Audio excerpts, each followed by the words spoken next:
السلام علیکم ورحمۃ اللہ وبرکاتہ۔ الحمدللہ والصلاۃ والسلام علی رسول اللہ وبعد۔ سامعین کرام، میں نے ایک زمانے میں ایک پنجابی شاعر سے یہ سنا تھا۔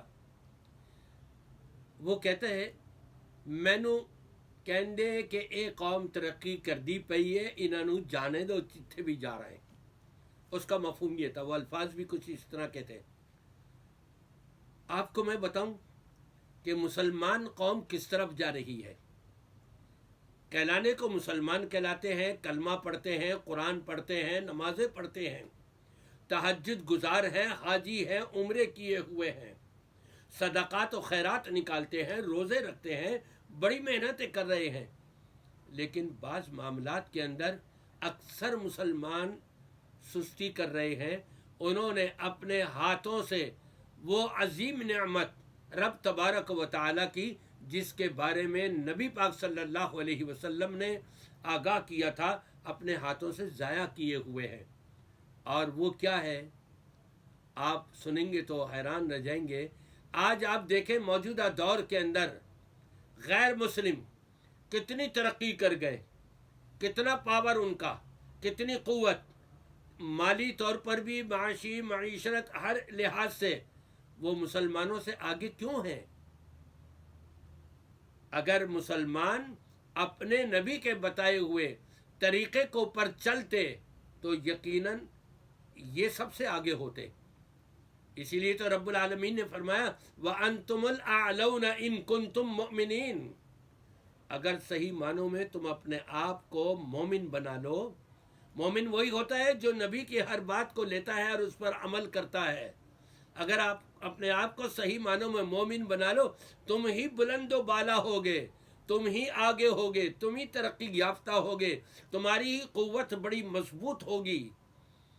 آج سے 1500 سال پہلے نبی پاک صلی اللہ علیہ وسلم نے رب تبارک و تعالیٰ کی طرف سے ملنے والی خیر و برکت کے بارے میں آگاہ کیا تھا اور بتایا تھا کہ اگر تم اس طرح سے کرو گے تو میاں برکتیں ہی برکتیں، اور جب برکتیں ہوں گی، صحت میں برکت ہے، عمر میں برکت ہے، دولت میں برکت ہے، نیکیاں کرنے میں برکت ہے، ہر معاملے کے اندر یہ والسابقون السابقون اولئک المقربون، ایک دوسرے سے نیکیوں میں آگے بڑھنے والے اور رب تبارک و تعالیٰ کا قرب حاصل کرنے والے بن سکیں گے۔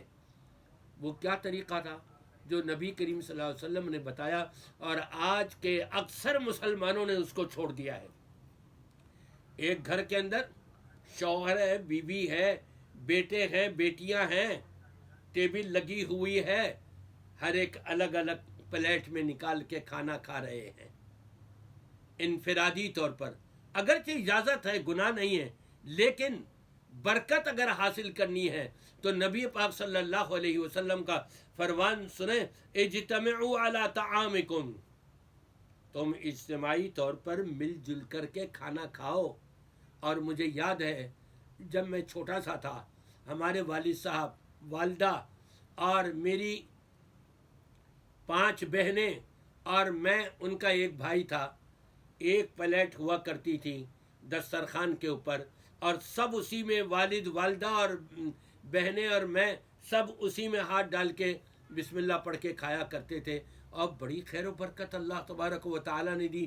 کبھی ہمارے گھر کے اندر فقر و فاقہ ہی نہیں آیا، اللہ کے فضل و کرم سے۔ کیوں؟ نبی کا فرمان تھا کہ تم سب مل کر کے اجتماعی طور پر کھانا کھایا کرو۔ آج سب الگ الگ پلیٹوں میں لے کر کے بیٹھ رہے ہیں، نتیجہ کیا نکلتا ہے؟ پلیٹوں میں ہر ایک کی بچا ہوا بھی ہوتا ہے، ضائع بھی جاتا ہے۔ جب یہ اسراف ہو رہا ہو اس طور پر، تو اللہ کی خیر و برکت کہاں سے آئے گی؟ کم از کم چلو سب نہیں، گھر کے افراد زیادہ ہیں تو 2 3 افراد ایک پلیٹ میں مل کر کے تو کھا سکتے ہیں آسانی سے۔ پھر ایسا کیوں نہیں کر لیتے ہم کہ ایک دسترخوان پہ بیٹھے ہوئے ہیں، اگر 6 7 افراد ہیں تو 2 پلیٹوں میں نکال لیا، 3 4 ادھر ہو گئے، 3 4 ادھر ہو گئے، اجتماعیت ہو گئی۔